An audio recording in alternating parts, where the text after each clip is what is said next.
మంచి beautiful cinemas present చేయగలుగుతారు. కానీ ప్రాబ్లం ఏంటంటే ఇక్కడ ఉన్న బడ్జెట్ కాస్ట్ల వల్ల ఎవ్వరూ చేయలేకపోతున్నాం. అది అర్థం చేసుకోవాలి. ఫెడరేషన్ వాళ్ళు కానీ, యూనియన్ వాళ్ళు కానీ నిజంగా ఇక్కడ ప్రాఫిట్ వస్తే షేర్ చేయడానికి ప్రాబ్లం లేదు. అసలు ప్రతి సినిమాకి లాస్ వస్తుంటే ఎక్కడి నుంచి తెస్తారు డబ్బులు, ఎవరు చేస్తారు, ఎలా చేస్తారండి అసలు? ఇది దయచేసి అర్థం చేసుకోండి. ఫ్రెష్ టాలెంట్ని తీసుకొని రండి.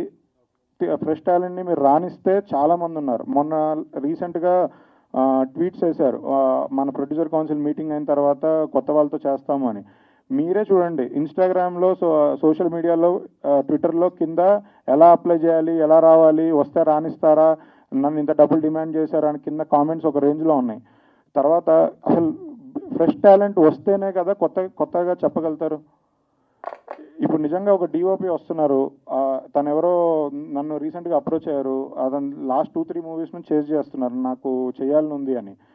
డిఓపిని నేను పెట్టుకోవాలంటే ఇక్కడ అసిస్టెంట్లకి మళ్ళీ రూల్స్ ఉన్నాయి. అసిస్టెంట్లు పనిచేయమంటారు.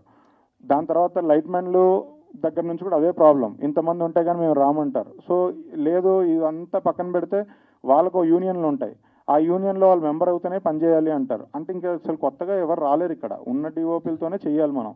కొత్త డిఓపీలు రాలేరు, కొత్త స్టైలిస్టులు రాలేరు, కొత్త ఆర్ట్ డైరెక్టర్లు రాలేరు, ఎవ్వరూ రావట్లేదు.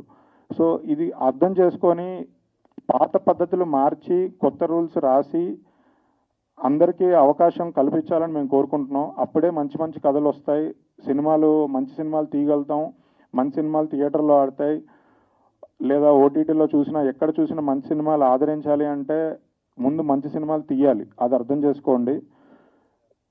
సినిమాలు తీయనివ్వకుండా ఇలా బందులు ఇవి పెట్టుకొని సినిమాలు ఆపేసుకొని కూర్చుంటే ఎవరికి ఉపయోగం లేదు. ఎందుకంటే చాలామంది మిడ్వేలో సగం సినిమాలకు ఇన్వెస్ట్ చేసేసి ఉన్నాం. సో ఇప్పుడు ఇలా ఇంకో 4 రోజులు ఆపేసుకొని 2 నెలలు ఆపేసుకుంటే ఎవరికి ఉపయోగం లేదు. అది అర్థం చేసుకోవాలని నేను కోరుకుంటున్నాను.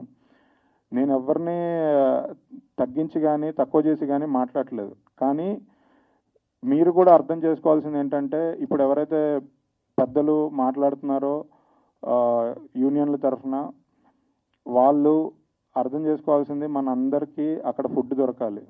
అది ఆపేసుకొని కొన్ని రోజులు పంతంతో కూర్చుంటే ఉపయోగం అయితే లేదండి.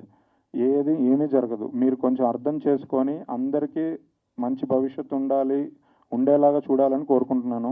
ఎందుకంటే చాలామంది